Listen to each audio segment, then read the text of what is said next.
대북 방송도 재개하고 하는데 사과하지 않으면 우리가 포탄을 다 쏠 것이다. 그리고 서울을 뭐 저준하고 뭐 한국군의 목표를 다 저준하고 기다려라. 이렇게 김정은의 명령이 내렸어요.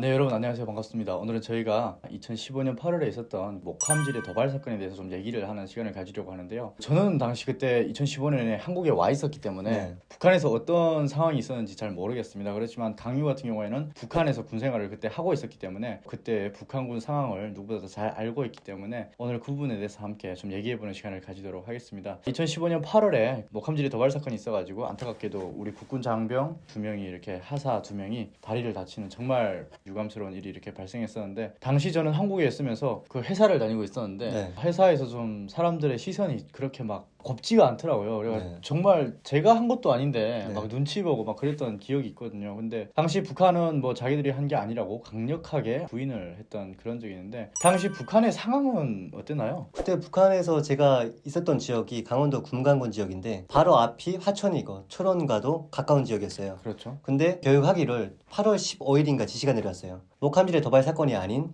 한국군에서 국군이 우리 축 이사 방면에 바로 옆이에요. 저희 포탄 29발인가 32발인가를 발사했다. 그런데 우리한테 인명피해는 없지만 이건 엄연하게 도발하는 것이다. 이렇게 얘기를 했어요. 밑도 끝도 없이 그렇게만 얘기했어요. 네, 그렇게만 딱 얘기를 했어요. 그리고 지시사항이 내렸어요. 지금 남쪽에서 이렇게 대북 방송도 재개하고 하는데 사과하지 않으면 우리가 포탄을 다 쏠 것이다. 그리고 서울을 뭐 저준하고 뭐 한국군의 목표를 다 저준하고 기다려라. 이렇게 김정은의 명령이 내렸어요. 그래서 정말 모든 군인들이 총 다 착용하고 총알 90발씩 다 받고 단도 받고 군패 다 받고, 그리고 포탄 있잖아요.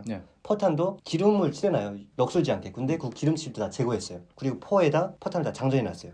그리고 나서 1시까지 사과하지 않으면 우리는 포탄을 다 날려라. 이렇게 지시를 다 받고 진짜 난리가 아니었어요. 군인들은 약간 이런 심리였어요. 다 물어보면 전쟁이 일어났으면 좋겠다. 이렇게 얘기를 했어요. 왜냐면 이렇게 죽으나 저렇게 죽으나 똑같다. 지금 이렇게 호약에 걸리고 영양실조에 걸리고 시달리느니 차라리 총 실컷 쏴보고 죽는 게 낫겠다. 이런 얘기도 할 만큼 진짜 상황이 긴박했는데 1시 전에 12시 한 30분인가 그때 지시가 내렸더라고요. 지금 한국에서 사과를 했다.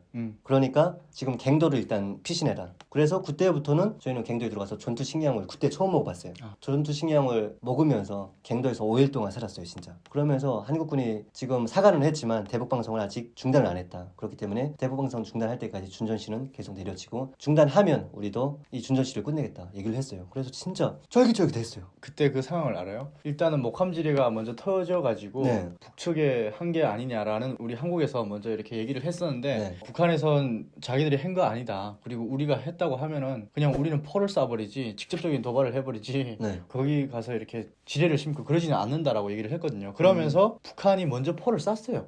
북한이 먼저 포를 쐈다고요? 네. 북한이 먼저 포를 쐈고 그에 대응해서 우리가 29발 정도의 포탄을 북한 쪽에 쐈어요. 우리도. 그래가지고 29발 뭐 32발인가 이렇게 북한에서 한국이 먼저 쏴가지고 도발을 했다 이렇게 했는데, 그러면 목함지뢰라는 그런 얘기는 먼저 싹 없었던 얘기네요. 목함질의 내용은 알지도 못했어요. 그리고 자기들이 먼저 쐈다라는 얘기도 안 하고. 그럼요. 저희 쪽에다 먼저 도발을 했다. 그런데 이건 뭐 공화국에 대한 도발이다. 이렇게 얘기를 하면서 정말 포를 뭐 비포 같은 경우도 있고 포연대 같은 경우에는 포 진지가 다 있어요. 근데 거기에서 자기 임무가 있어요. 뭐 한국군 뭐 어시버사면 어시버사에 저준해라. 뭐 이런 게 다 있는데 다 저준했대요. 다 저준하고 그리고 포알까지 다 장전해놨어요.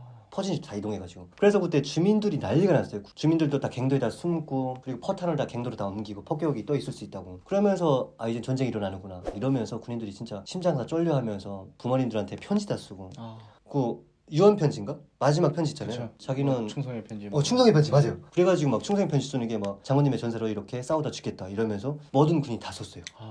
이 정도면 진짜 난리가 난 거 아니에요? 그때면 진짜 거의 뭐 전쟁이 일어날 뻔하기까지 했네요. 우리 정부에서 그때 그렇게 대응했거든요. 대북 확성기를 설치해라. 맞아요.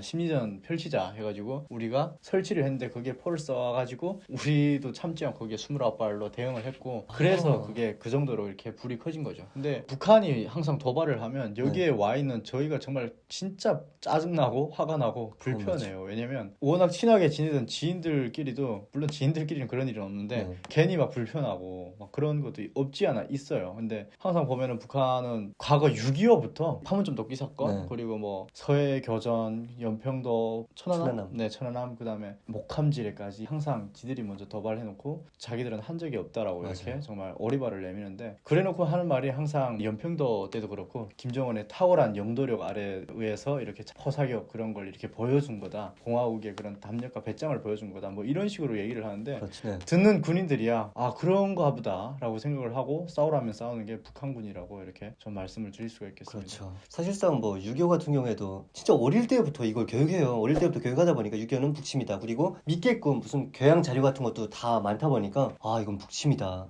이렇게 생각을 했었거든요. 그래서 대한민국에 왔을 때 6.25를 남침이라고 믿는데도 시간이 좀 걸렸던 그런 기억이 있습니다. 세뇌교육 굉장히 무서운 것 같아요. 네, 그래서 오늘은 굉장히 민감한 상황이었죠. 당시에는 네. 정말로 그랬던 상황인데 북한에서는 또 어떻게 이렇게 생각하고 있었는지 그 부분을 우리 구독자님들께 좀 알려드리는 시간으로 이렇게 마련해봤습니다. 궁금하신 부분은 댓글로 남겨주시면 되겠습니다. 저희는 다음에 더 좋은 영상으로 찾아뵙도록 하겠습니다. 네, 여러분 감사합니다.